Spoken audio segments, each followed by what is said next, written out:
In the heart of Tokyo's most exclusive district, the Shiunji mansion stands as a monument to one man's generational fortune. People talk about the luxury, the servants, and the family inside like they're urban legends, but the reality is much louder than the rumors. 7 siblings, each possessing a beauty so striking it feels like a glitch in reality. They are the golden children of Setagaya, bound by blood and a reputation that precedes them everywhere they go. Arata is 16, and currently drowning in the frustration of being the only one without a clue. He turns to his younger brother Shion, hoping for a tactical manual on girls, but the 15-year-old is too busy leveling up his cards to care about his brother's romantic flatline. When Arata pushes for a secret, Shion just shrugs. Well, with courage, obviously. Shion isn't just better at games, he's better at being chill. He suggests Arata just go at his own pace, but Arata's face is currently a strobe light of embarrassment. He claims he just wanted a reference for the future, but Shion's casual admission of his own curiosity sends Arata's heart rate into a vertical climb. Shion casually mentions a girl from his trip, further rubbing salt in Arata's pride. Arata makes an effort to play the big brother card, insisting he won't be caught off guard by something as flimsy as fate. But even as he says it, his gaze lingers on the idea of someone being cute. Arata is a skeptic by necessity.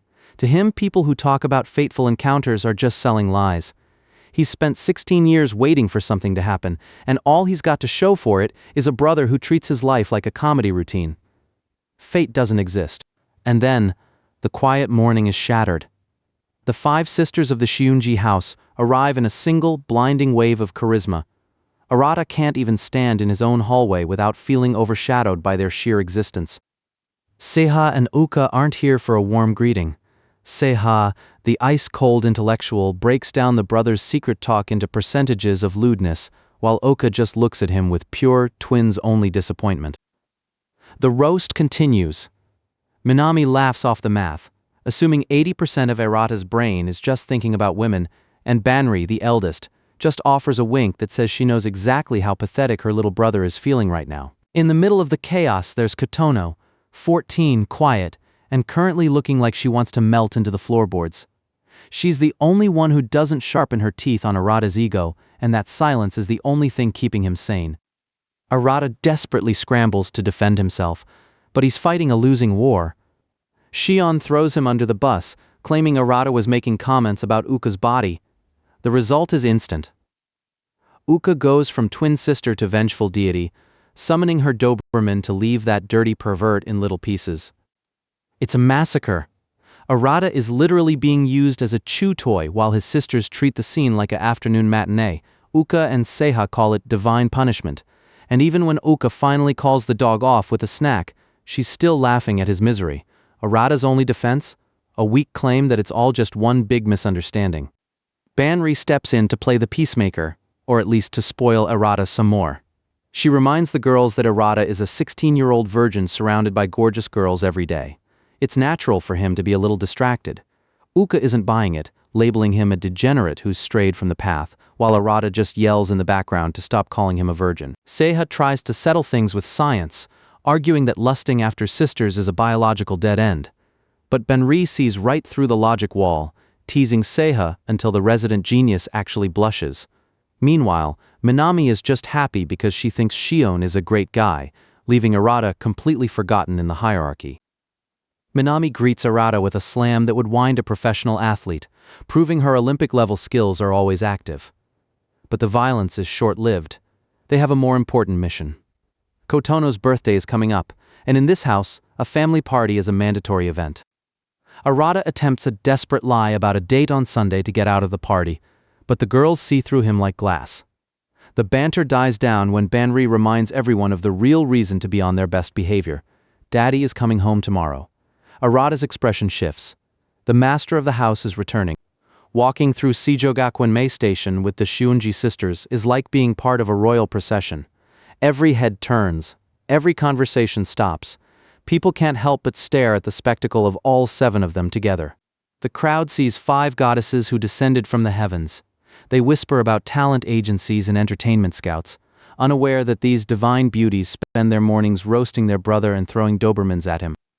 Even Shion gets some of the spotlight, but Arata just feels the weight of the collective gaze. People are jealous, but they don't see the exhaustion of living in a house where your opinion is worth exactly nothing. In the Shiunji house, democracy is just another word for the girls getting whatever they want. Arata struggles to explain the pain of growing up with 5 sisters who win every vote by default. From first bath usage to what's for dinner, the brothers are a permanent minority in an all-girls regime. Banri is the university nursing student everyone adores, while Seiha is the science club president who dominates the school rankings. They aren't just beautiful, they're high-achieving forces of nature that make the harem rom-com rumors feel almost believable. Then there's Ouka, the swim ace, Minami, the tennis prodigy, and Kotono, the shy middle school idol. Together they form a gauntlet of perfection that Arata has to navigate every single day. Arata is adamant. He is their brother, and that is where the line is drawn. Shion brings up that thing with Kotono, but Arata shuts it down instantly. He remembers her saying those words, but he has to believe it was just a misunderstanding. I'm her brother, and she understands that as well. Cars are idling outside the house again, probably more talent scouts or obsessed fans. Arata is used to it, but he has his own distractions. Every time his mind drifts, it lands on a girl named Rara-chan, the one person who might actually offer a future that doesn't involve his sister's constant interference. Shion knows exactly where Arata is most vulnerable, teasing him about a childhood trauma that still makes him short-circuit around girls. Arata attempts to play it off, but a sudden vibration in his pocket sends his anxiety into a tailspin. It's a notification from the school group chat, and Rara-chan's name is right there. In the safety of his room, Arata stares at the Add Friend button like it's a detonator. He rolls across the bed, agonizing over a simple click, convinced that a single rejection would end him. I couldn't take a rejection, he groans, paralyzed by a move that most guys make without a second thought. Arata is currently in a spiral, blaming his sisters for his own romantic incompetence, while Shion's voice echoes in his head like a recurring nightmare. He tries to convince himself it's all up to him, but the self-pep talk is cut short by a knock on the door.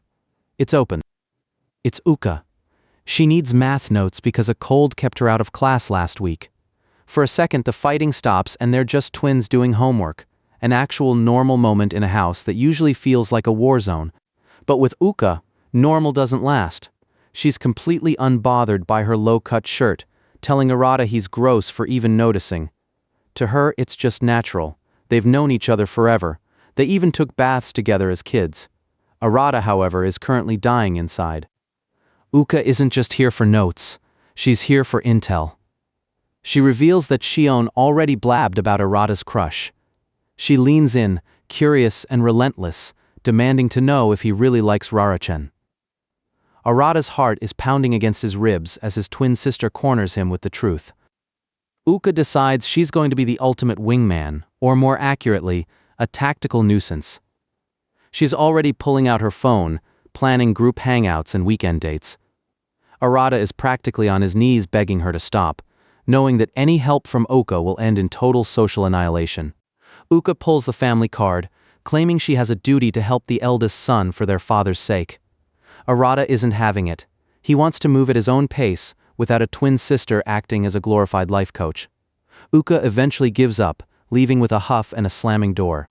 A parting shot, Ouka sticks her tongue out, promising he'll never find a good wife.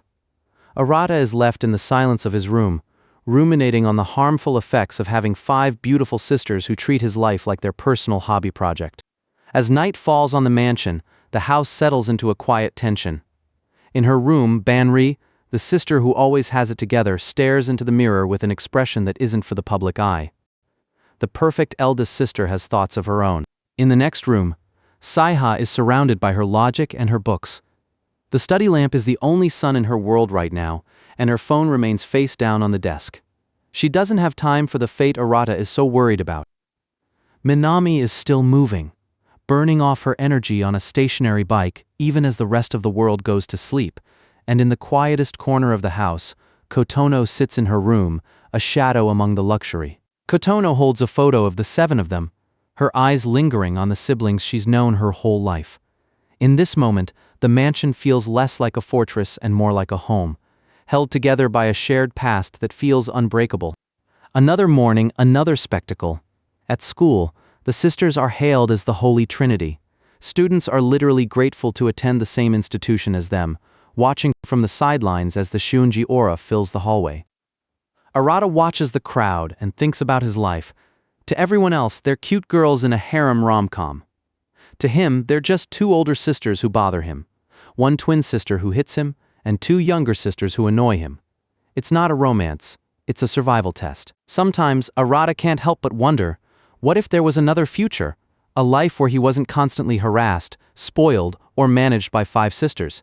He watches a normal couple in the park and feels the weight of a possibility he's never been allowed to explore.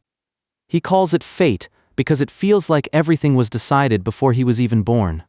The family, the house, the constant spotlight, it's a script he never signed up for. And as the sun sets, the time for the celebration finally arrives. 1855. The mansion is lit for a gala. Arata is in a suit, looking at his phone, waiting for the clock to hit the mark. When Ouka enters in a formal dress, the atmosphere shifts from domestic chaos to cold, high society formality. The table is set with candles and crystal, but the head chair is empty. Their father is back from Africa, but true to form, he's already late for his own daughter's birthday. The siblings wait in the silence of the massive dining room, dressed in their finest and bound by rules they didn't make. Seiha finally arrives, having spent too much time dressing up. The atmosphere is thick with a sense of inevitability. Arata thinks about how everything in this life feels set in stone. No one knows what kind of life they'll be given, or what kind of secret is currently waiting behind the study door. Even in their formal wear, they can't help themselves. Ouka and Minami are already at each other's throats over a pair of lost AirPods. The high-class dinner is quickly descending into the usual petty bickering that defines their daily lives. The fight gets loud. "I don't need a sister like you." Ouka shouts, and for a second the family bond actually feels like it's fraying. Arata steps in to intervene, but his attempt at being the responsible older brother only earns him a unified glare from the rest of the table. Arata looks at them, his twin, his sisters, his family. "Every one of you, without exception, are my siblings." He says it like he's trying to anchor himself in reality, unaware that the foundation of that reality is about to be vaporized. The girls stare at him, some annoyed, some confused by his sudden sincerity, but the conversation dies instantly as the heavy doors at the end of the hall swing open. The master of the house has arrived. Their father enters with a smile that doesn't reach his eyes, greeting his lovely daughters like he didn't just spend weeks on another continent.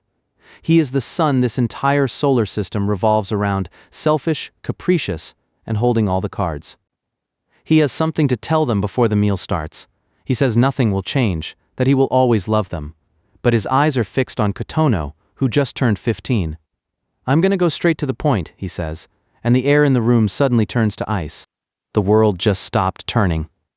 In a single sentence, their father deletes 16 years of history. 7 siblings look across the table as their entire identity is dismantled in real time. The truth is that in reality, you are not blood-related siblings. The silence that follows is deafening. The family photo on the wall, the memories of shared baths, the bickering and the bond, it all just became a question mark. What? The Shiunji legacy just flatlined. 16 years of history were etched into the nameplates on these doors. Seiha, Banri, Ouka, names that used to mean safety, hierarchy, and a shared pulse. But as the echo of their father's voice lingers in the hall, those labels feel like they're peeling off the wood. Arata stops outside the heavy frame of the dining room door, his hand trembling as the world waits for him to move. Hold on. The dining room has become a vacuum where oxygen goes to die. 7 siblings are frozen in their chairs, a perfect portrait of a family that just had its foundation vaporized. Their father stands at the head of the table, hands in his pockets as if he didn't just drop a nuclear bomb on their identities. "What do you mean by not being blood-related siblings?" Ouka's eyes are fixed on a point somewhere past the table, her breath hitching in her throat. Across from her, Seiha's glasses seem to weigh a ton, her intellectual armor completely shattered. Shion, usually the most relaxed guy in the room, looks like he's staring into a physical abyss. The silence isn't just quiet, it's loud, a rhythmic pounding in their ears that won't let them wake up from this. Arata can feel the heat rising in his neck, a prickly, suffocating sensation. He looks at his sisters and sees strangers, then sisters, then strangers again. The logic is failing. Finally, the man who started this mess clears his throat, the sound sharp as a gunshot. Cough. He scratches the back of his head and offers a smile that is offensively casual. He explains it like a minor clerical error. They're all adopted, a promise made to their mother, and today was just the day the timer went off. The siblings erupt in a chorus of panicked disbelief. What on earth are you saying, father? But he just keeps smiling, dropping the final detail that only Shion and Minami are real twins. The rest of you don't have any blood connection. Ouka forces a laugh, her twin tails swaying as she tries to push the reality back into the bottle. She calls it a Western joke, her voice high and desperate, waiting for him to tell her she's right. Arata watches her, his own heart hammering against his ribs. He sees the exact moment her smile dies. The father's eyes aren't twinkling anymore.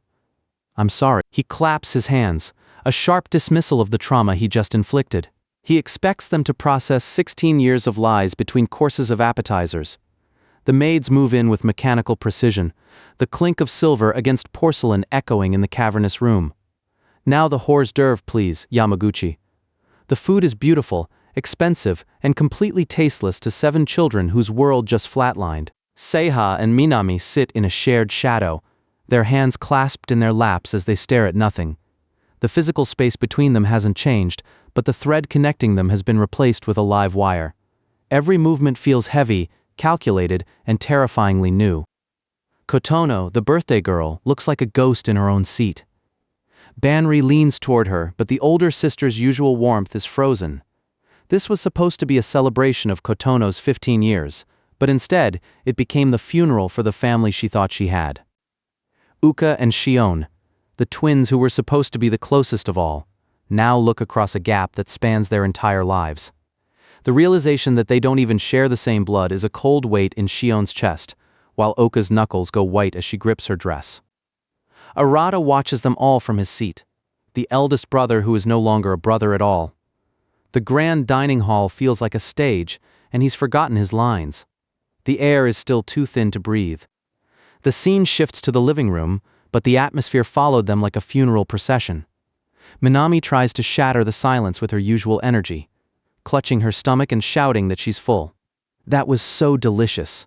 It's a brave performance, but it falls flat against the row of somber faces lined up on the sofa like they're waiting for a verdict. They trade memories like they're checking for structural damage. Seiha notes that Minami's optimism doesn't seem hereditary, a clinical observation that masks her own fear. Arata just stares at the floor, his arms crossed. To him, the timing wasn't just bad, it was a betrayal of everything they built. The timing was just horrible. Seiha adjusts her glasses, falling back on logic to survive. She argues that 15 was the ideal moment, a promise kept to a woman they can barely remember. But Ouka isn't interested in logic. She's bleeding out emotionally. She feels deceived by the man she called Dad. But it just makes me feel heartbroken that he was hiding this until today. Seiha points out that Banri was already 4 when she joined the family, a fact that should have been a clue. Banri just smiles, a gentle, sad expression that settles over the room. She remembers almost nothing of her childhood before the Shiunjis. It's really just a trivial matter. Banri stands as the anchor, her voice steady and warm. She reminds them that 15 years of shared meals and arguments aren't deleted by a DNA test. Our bond as siblings remains unchanged at the end of the day. The tension in the room dips for a second, a collective exhale as the oldest among them gives them permission to stay together. Arata watches her, the words sinking in, but the feeling in his gut is still complicated. The meeting breaks up with forced goodnights and a lingering birthday wish for Kotono. The house settles into a restless quiet under the crescent moon. Arata shuts his door, the nameplate staring back at him as he collapses onto his bed. The weight of the day finally crushes him. He feels like he's been hit by a truck. The questions start to crawl out of the dark. Are his parents even his parents? Does any of this change the way his sisters look at him? He tries to cling to Banri's reassurance like a life raft. If they say nothing will change, then he has to believe it. He has to. He decides a hot bath is the only thing that can scrub the stress away. He marches toward the bathroom, trying to reclaim some sense of normalcy. But inside, the laundry basket has other plans. He stares at a pile of lace and roses, a physical reminder that this house is filled with women he is no longer related to. His face burns. Geez, what a day. He undresses, his own reflection mocking him. He wonders if guys at school would be jealous of this chaos, or if a harem rom-com like this even exists in the real world. He tells himself their relationship won't change, that he'll just keep being the lonely boy in the middle of a cluster of girls. Then, the sound of a door opening cuts through his thoughts. Gotcha. The steam parts to reveal Kotono sitting in the tub, her shoulders bare and her expression a mirror of his own absolute terror. The air in the bathroom instantly turns to liquid fire. For 16 years this was just a bathroom. Now, it's a crime scene. He slams the door shut with the strength of a man fleeing a wildfire, shouting apologies through the wood. He's blushing so hard his ears might melt. Kotono's voice is small and shaky, coming from just inches away. I didn't hear you either, Oni-chan. Arata starts to run, but her voice stops him dead in his tracks. Oh, Oni-chan. A hand reaches out, holding a bath sponge like a white flag. She asks him for a favor that used to be a chore, but now feels like a challenge to his sanity. Can you do the usual? The moon watches over the house as Arata realizes there is no escape from this new world. Eh? He sits behind her, the sponge feeling like a lead weight in his hand.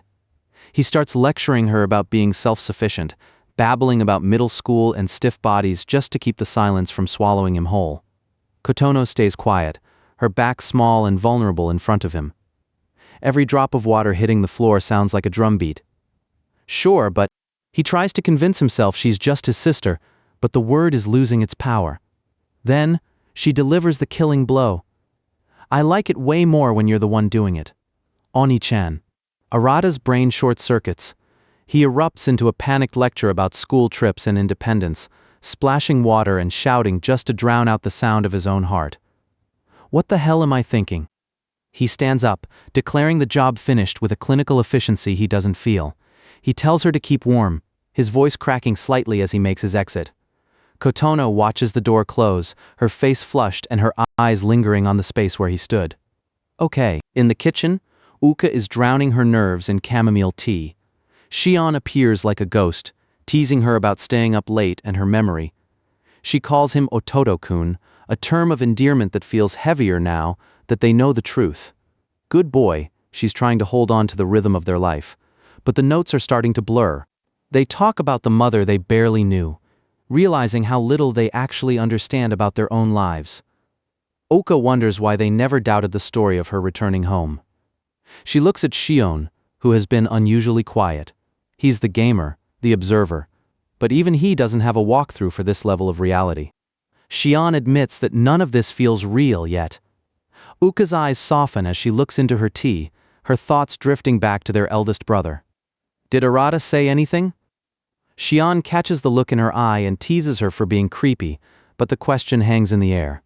For her, Arata isn't just a sibling anymore, he's an uncertainty. They agree that Arata remains the heir, the reliable older brother they can lean on regardless of biology. But Shion notes that the Shiunji name carries a weight that won't tolerate this scandal. If the world finds out they're all adopted, the family's value crashes. Ouka slams her hand down, rejecting the idea that they've done anything wrong. She just wants her world to stay the same. Ouka finally voices the fear that's been gnawing at her since the dinner table. If they aren't related, the rules change. The distance grows. If he started to act cold and distant around me, I wouldn't know what to do. She stares into the dark liquid of her tea, the athlete's strength completely absent. She's just a girl afraid of losing her brother. Shion offers a smile that's actually sincere for once, cutting through her gloom. He echoes Banri's words while looking at a framed photo of the family, a reminder of the bond they built. Nothing will change. You're forever my cute and kind, Wani-chan. Ouka blushes, her heart doing a frantic thump as her little brother actually acts like one. For a moment the house feels like home again. The moment of sweetness passes, and they're left with the cold facts of their situation. Shion points out the practical changes: genetic connections, organ compatibility, blood types for transfusions, the things you never think about until they're gone. Ouka looks at him, the realization settling in that the world has indeed shifted on its axis, and they are standing on the edge of something new. Back in the bathroom, the steam has vanished, replaced by a touch that changes everything. Kotono presses her forehead against Arata's back, her hands reaching around him in a silent, desperate embrace. The words that were once impossible now hang in the air between them, shimmering with a terrifying new potential. The possibility of marrying each other. Arata freezes, his heart trying to beat its way out of his chest. He looks down at his youngest sister, and for the first time, he doesn't see a sibling to protect. He sees a woman who just changed the rules of their entire lives. The taboo has been erased, and the path ahead is suddenly, dangerously clear. Now that we know we aren't blood-related, these feelings aren't forbidden anymore, right? The bathroom door was a mistake. One click, and Arata's life just crossed a line he can't uncross. The steam is thick, but it's the sudden damp weight against his back that makes his brain flatline. Behind him, the youngest sister, the one who should be doing homework, is currently ignoring every rule of family decency. He gasps her name, Kotono. Her hands are locking around his waist, the heat of her skin burning right through his shirt. This is Kotono Shiunji, 15, shy and historically as timid as a baby bird. In the old world, the Shiunji family's golden rule was simple: protect her at all costs. But that rule assumed they were all connected by blood, and now that the foundation is gone, the innocent little sister is the first one to pick up the ruins and build something terrifying. While the bathroom is a pressure cooker, the living room is a debate hall. Shion is casually dropping logic bombs like they're just stats in a video game. To him, the lack of blood isn't just a fact, it's a legal green light. Marrying each other would not be illegal, he notes. His voice is flat as if he were reading a weather report. Ouka, meanwhile, looks like she's watching the world end in real time. The very thought makes Ouka's skin crawl. She pictures Arata, or Perv-ta, as she so lovingly rebrands him, being overtaken by adolescent hormones and a sudden predatory awareness of his sisters. Shion tries to play the peacekeeper, suggesting Arata's weird glares were just him worrying about her, but Ouka isn't buying it. Not when the air in the house is this thick with what-ifs. They circle back to the moment the peace truly shattered, the game room incident. Shion admits he sensed something was off from the start, a sharp instinct that kept him from blurting out the truth. But nothing prepares them for the ultimate bombshell. Ouka's voice nearly cracks as she recalls the most impossible line of the night. She said, "I love you." It wasn't just a confession, it was a physical ambush. Arata tried to play the stoic big brother, citing the forbidden nature of sibling feelings, but Kotono wasn't listening to the old rules. She lunged for a hug that wasn't meant for a brother. Ouka clutches her head, the mental image of her innocent sister becoming a romantic rival making her brain itch. Maybe it's just a misunderstanding. Ouka tries to convince herself that a 15-year-old girl is just confusing deep respect for romantic love. It's a comforting lie until Shion cuts through it. The truth is more dangerous than a crush. They aren't siblings. And once that shield is gone, respect is just a very short bridge to something much more permanent. Back in the steam, the silence is deafening. Arata stands frozen, the damp bathroom air clinging to his lungs.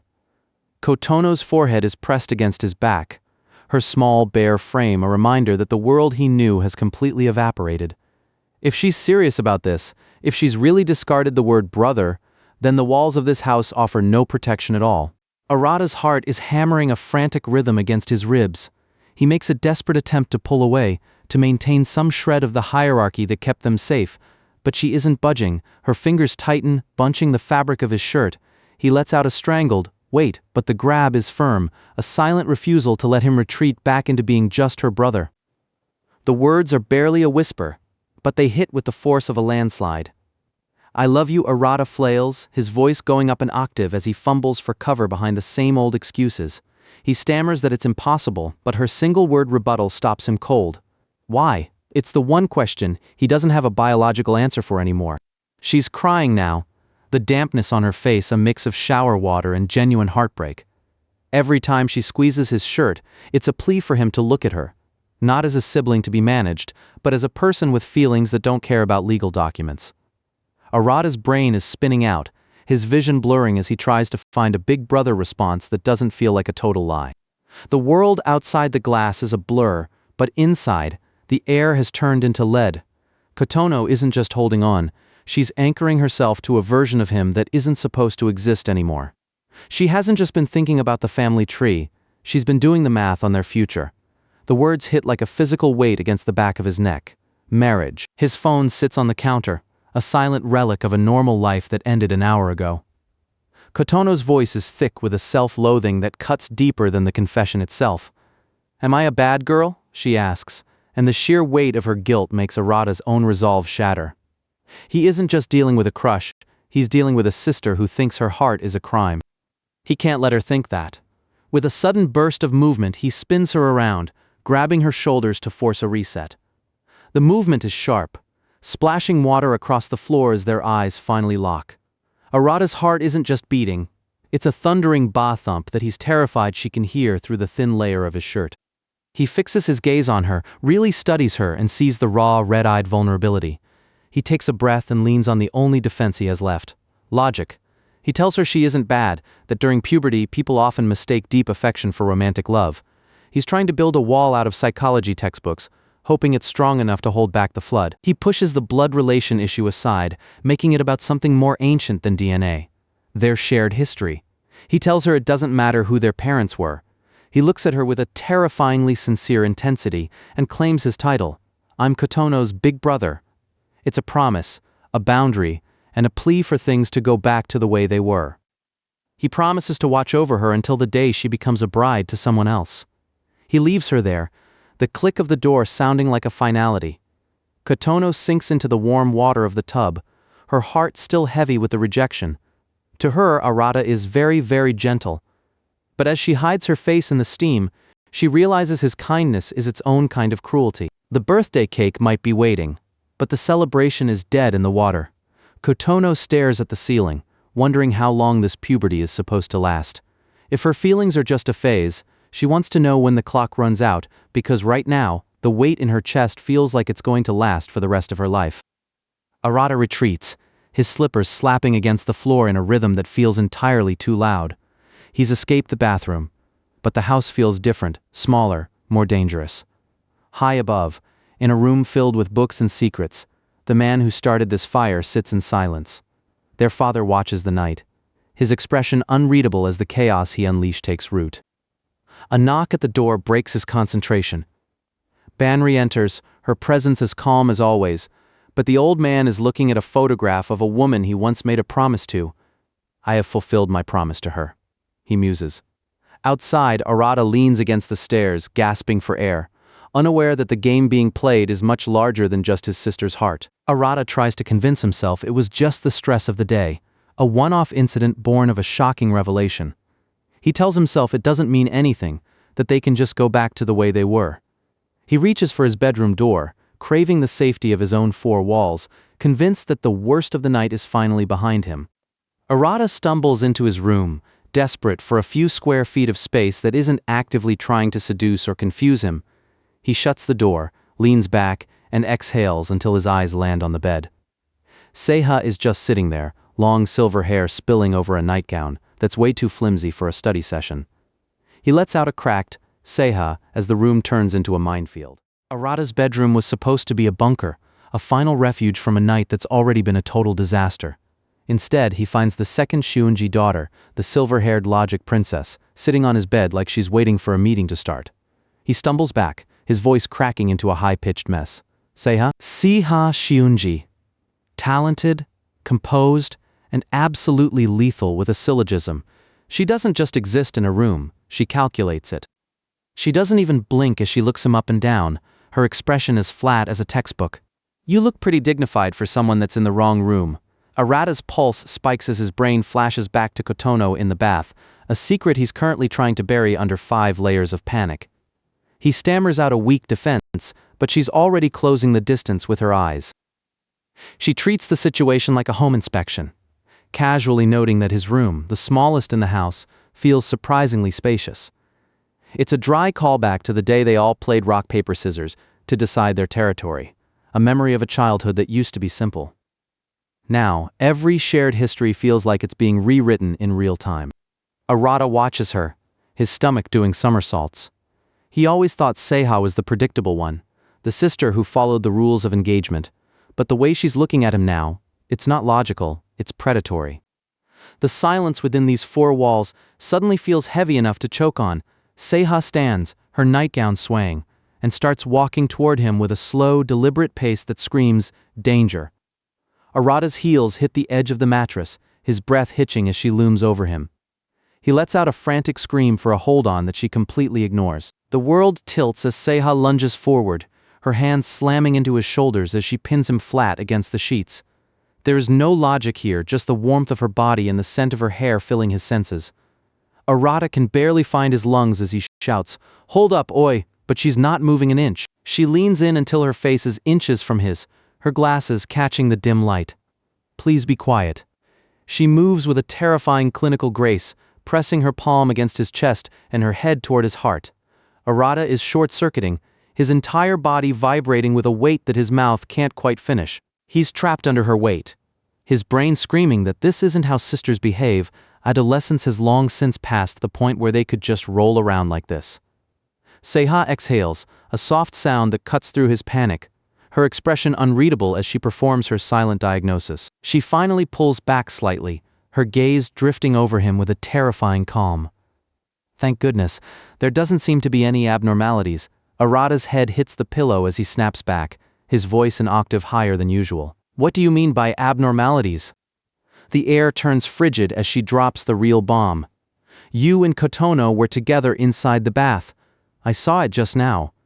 Arata's entire world grinds to a screeching halt. The secret is out, and the logic princess didn't just find it. She's been holding on to it like a prosecution lawyer. She details everything she saw from the shadows, her voice monotone as she dissects Kotono's desperation.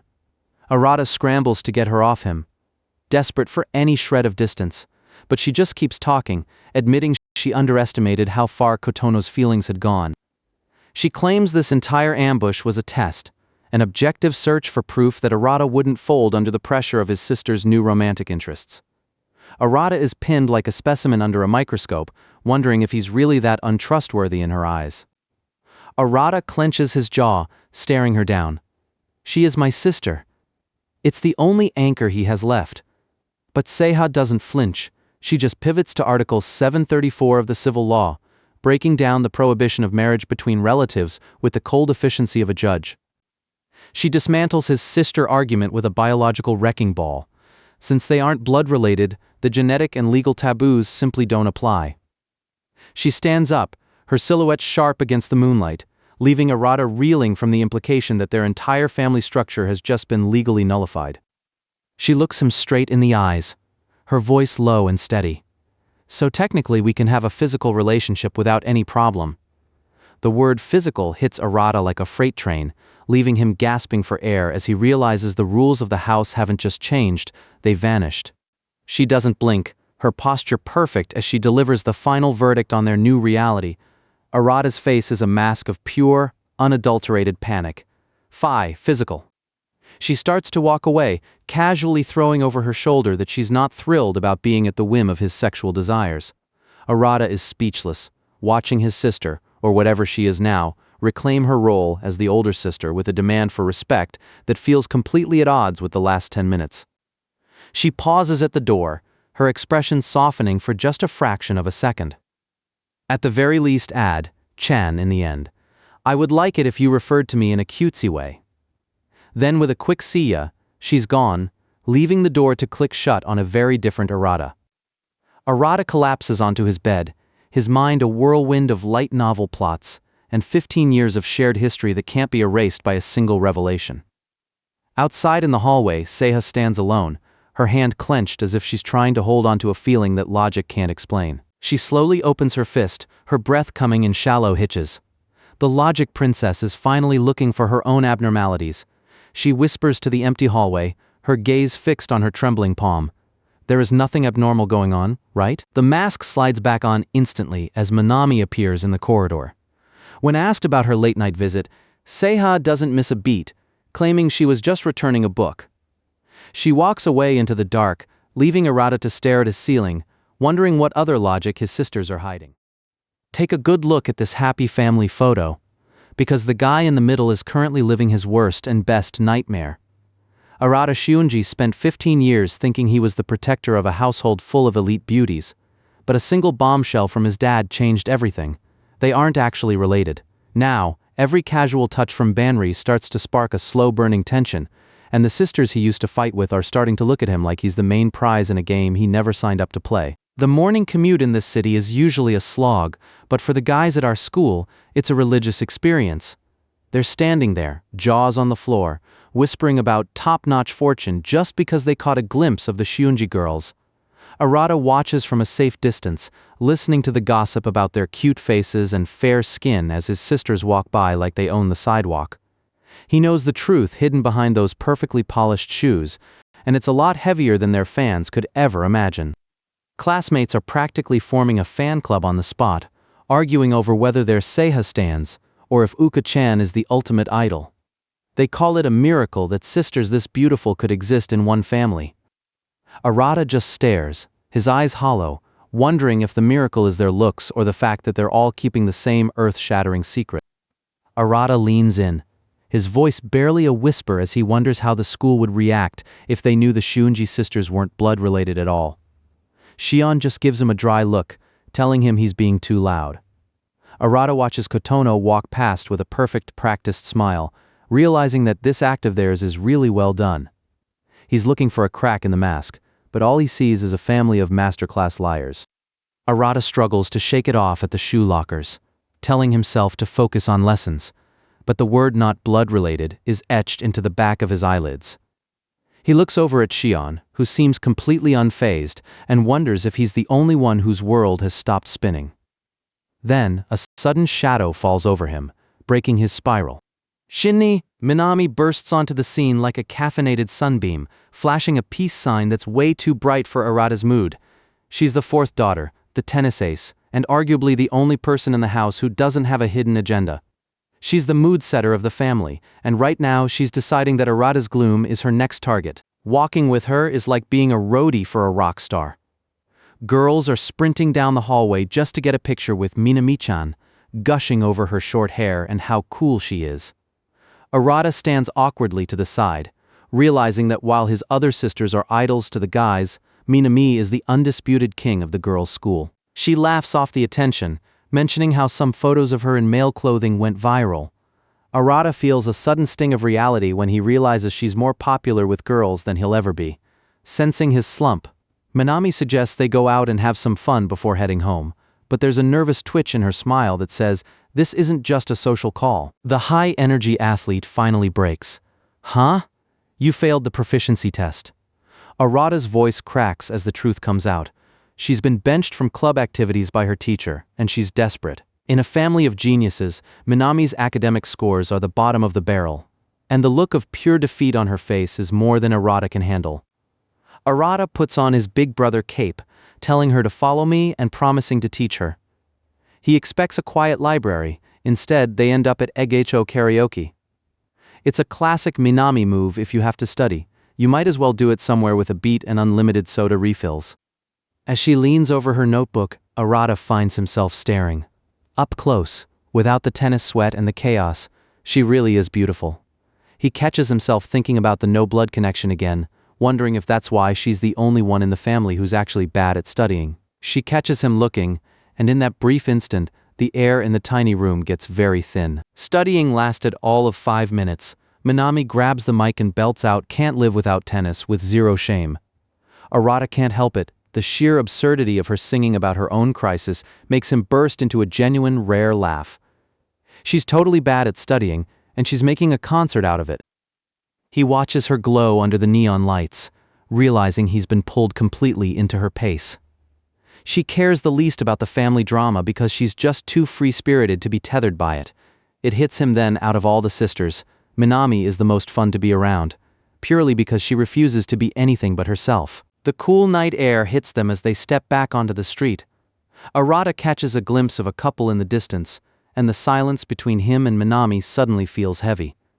The easy brother and sister vibe from 10 minutes ago is starting to fray at the edges, and neither of them seems to know how to stitch it back together. Minami finally drops the brother act, bringing up the total mess of yesterday's talk with their father. She's curious about her real parents, her voice losing that bouncy edge for the first time all day. Arata observes the side of her face, realizing she's dealing with the not-related situation with a maturity he didn't expect. She's not running away, she's just looking for the next step. Well, that also means that Shin-ni is no longer my older brother, and will now just be my senpai. Minami says it with a grin, like it's a joke, but the words land like a lead weight in Arata's chest. She claims the title isn't a big deal compared to their 16 years of history, but the way she looks at him says the old rules don't apply anymore. Then, the classic Minami pivot. She tells him he should worry about the girl he likes having a boyfriend, revealing she heard about his secret crush from Ouka. Arata's face goes nuclear as he screams about snitches. The heavy emotional atmosphere evaporating in a cloud of sibling teasing. She stops walking and lists off his good qualities, his responsibility, his sense of justice, how smart he is. Before he can process the compliment, she reaches up and pats his head. It's a gesture for a younger brother, but in this alleyway, with the streetlights humming, it feels like an invitation. She beams at him, the most vibrant thing in the city. "Cheer up, senpai." Arata's heart does a violent thud against his ribs. It's a physical jolt, a heart thump that echoes in the sudden silence of his own mind. He tells her to stop walking backwards before she falls, desperately trying to retreat into his older brother persona, but the damage is done. The title has changed, and Arata is starting to realize that none of his sisters are planning on letting him stay just a brother. Welcome to With Me Sea, the theme park where the vibes are magical and Arata's anxiety is at an all-time high. A sea of people, a castle in the distance, and 7 siblings who are currently a legal powder keg. The park is massive, and Ouka is already vibrating with energy, claiming it's her first time here while Seiha warns the group not to stray. Arata tries to keep his cool, but when a mascot appears, the girls lose it. "Yay, it's with me," they cheer, leaving Arata as the silent, sweating spectator in a world of high-pitched excitement. Arata is haunted. Every time his eyes drift toward Kotono, the incident flashes back, the confession, the lack of clothes, the total collapse of his reality. He's desperate for things to feel normal, but the air is heavy. When the group decides to hunt for food, Banri takes charge, enlisting Arata as her personal guide to the churro stand. The queue is long, and by the time they have the drinks, the others are ghosts. Arata checks his phone, but no one is picking up. Banri just sighs, that effortless older sister smile on her face.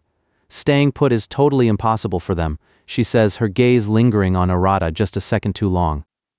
Banri leans in, flashing a peace sign that feels like a trap. "All right, let's go on a date together then." Arata's brain stalls. "Ha, date," he sputters.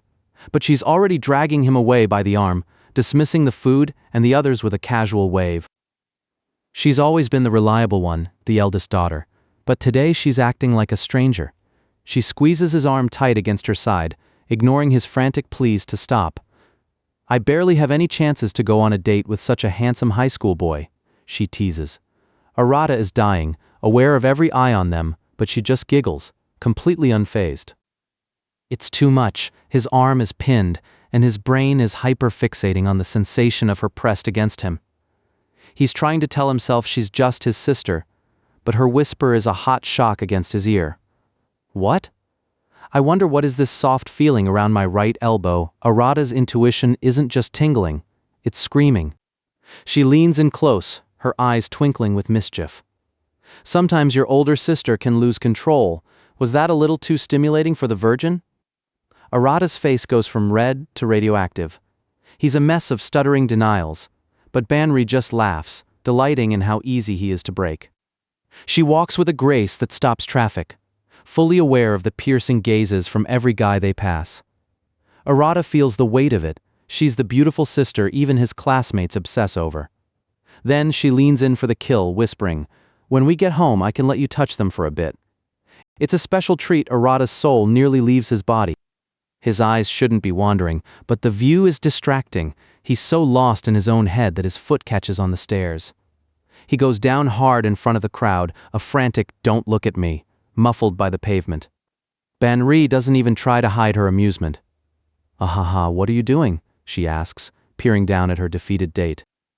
She extends a hand, her expression softening into something genuinely kind as she calls his name. Arata takes it, still burning with shame, but the moment is short-lived as she hauls him toward the nearest attraction. Screams and wind and high-speed turns for a few minutes, the family drama is drowned out by pure adrenaline.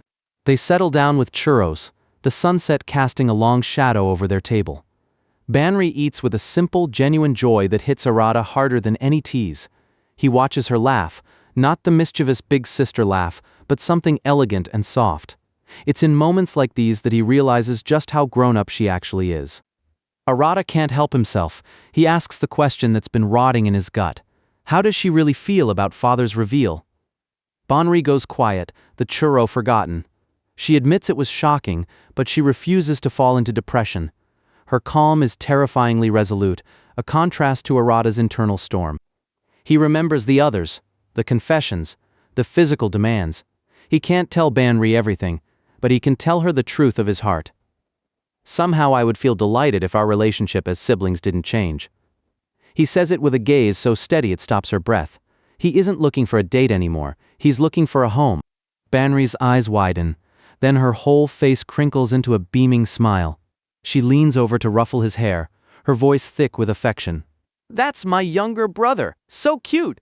She teases him about the days he used to come crying to her room after Ouka bullied him, back when the world was simple and bloodlines didn't matter. Her expression turns fierce, her eyes distant and focused. I decided I would protect these siblings with my very life. It's a weight she's carried since the moment she found out. A promise to be the shield Arata and the others need. In her eyes, he's still that same little kid, and she'll always be there whenever he needs her. They move to leave, the moment of heavy sincerity lingering in the air. Banri spots something on the ground, waste not, want not, and crouches to pick it up. In that same instant, a passing girl trips, her tray tilting, a cup of juice and a plate of food beginning a slow-motion arc toward Banri's head. The splash is loud and messy. Arata doesn't think, he just moves. He throws himself over Banri, his shirt acting as a sponge for the cold liquid and food. He's drenched in seconds, standing there like a drowned rat while Banri stares up at him in utter, wide-eyed disbelief. Arata. The girl is bowing and apologizing, but Banri can only see the stains spreading across Arata's shirt. She's frantic, scolding him for being stupid while her hands work feverishly to wipe him down. Her heart is racing for a completely different reason now. Arata just looks at her, his voice quiet and steady. "I'll protect." He finishes the sentence, looking right into her eyes. "I'll protect you as well, because I'm your younger brother." The words are a direct answer to her vow. He's telling her that he isn't just someone to be protected anymore. He's someone who can stand by her side. Ba thump. The sound echoes in the silence of her own mind. She looks at the wet towel in her hands, then back at the boy standing in front of her. He's tall. His shoulders are broader than she remembered. The little kid who used to cry in her room is gone. She watches him walk away to reassure the people who bumped into them. He's calm, resilient, and utterly different. The realization hits her like a physical weight. Arata hasn't just changed. He's grown up. And it's the most terrifyingly beautiful thing she's ever seen. The rest of the family finally appears, confused by the sight of a soaking wet Arata. He laughs it off, claiming he just spilled some juice, but Banri stays silent, her gaze never leaving him. As they head out into the night, she reaches out, her cheeks tinged with a soft blush. "Hey, Arata, can I hold your hand?" she asks. "Why?" "Because I'm your older sister." The line is the same, but everything else has changed. The theme park is glowing like a scene from a movie, and for a second you'd think this was a normal family outing. Ouka is playing the princess role to the max, but Seiha is watching the boundaries between the living and the dead, or in this case, the siblings and the strangers blur together. As Arata and Shion head off for a quick bathroom break, the mood among the remaining sisters shifts from playful to predatory. The moment Arata is out of earshot, the interrogation begins. Seiha drops the bomb. Kotono actually hugged him in the bathroom. The sisters' reactions range from pure shock to genuine concern. Seiha's eyes behind her glasses are clinical. She's already confirmed it with Arata, and this definitely wasn't an accident. Seiha explains her scientific method for testing Arata's arousal. And honestly, her commitment to the bit is terrifying. She physically sat on him just to check his pulse. Her conclusion: his heart rate only spiked because the situation was sudden, not because of some deep-seated desire. Banri isn't sure whether to be impressed by the logic or worried about her sister's lack of a filter. They're trying to write Kotono off as just going through a phase or being tricked by her own hormones. It's a desperate attempt to keep the peace. But while the others talk in circles, Ouka is dead silent, her hand hovering over her mouth in deep, troubled thought. It turns out Arata has been covering for Kotono since the game room incident. The context is becoming painfully clear to everyone. Their father's revelation didn't just change their family tree, it validated feelings that were already bubbling under the surface. The siblings are looking at each other, and the silence is starting to feel a lot less like family and a lot more like a countdown. Banri takes the lead, recounting her talk with their father. The truth is harsher than any of them imagined. They aren't just unrelated, they're essentially orphans. Our parents are unknown. The word sits heavy on the pavement. If Arata doesn't have romantic feelings for them, the strange things might stop, but Kotono being the youngest makes her the most unpredictable variable in this house of strangers. The boys return, and the fake smiles go up instantly. Everyone is pretending the world didn't just end, pushing for one last ride on the ghost shipwreck. But Ouka is lagging behind, her gaze fixed on Arata's back, her face flushed with a realization she can't quite shake off yet. Kotono is acting completely normal now, which is almost scarier than the naked confession. Arata is drained, his mind replaying that dinner where their father destroyed the only reality they ever knew. He watches the sisters bicker over plushies and figurines, struggling to maintain the belief that the bond they built is stronger than biology. It's been a chaotic few days, but Arata is clinging to the fact that they're still together, playing like they always have. He wonders if their father was worried that the connection between them would shatter. Don't worry, Dad, he thinks, looking up at the castle. He's determined to protect what they have, no matter what labels are stripped away. And then, the sky explodes. Colors wash over the siblings, momentarily erasing the doubt and the distance. For this one heartbeat, nothing has changed. They're just a group of kids shouting Tamaya at the fireworks. Arata allows himself a small, genuine smile.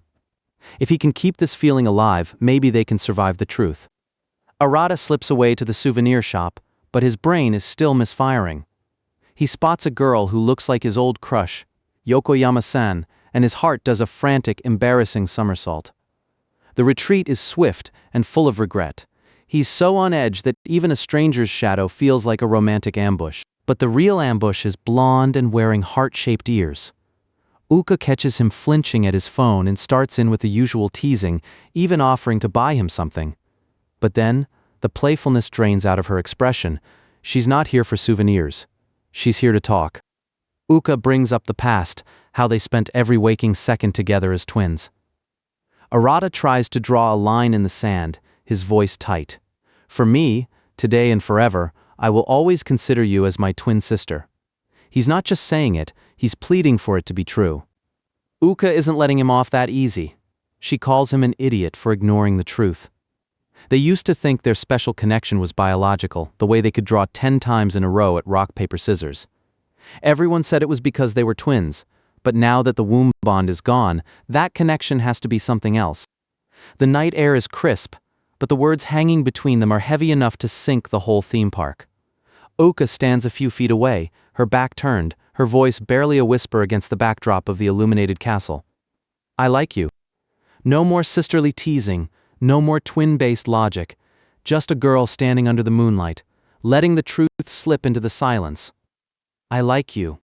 She looks him dead in the eye, the sister facade finally crumbling away into the night air. The words he's been dreading finally land, clear and undeniable. I like you. The twin shield didn't just crack, it shattered. A third sister has crossed the line, and this time it's the one who shared his entire life.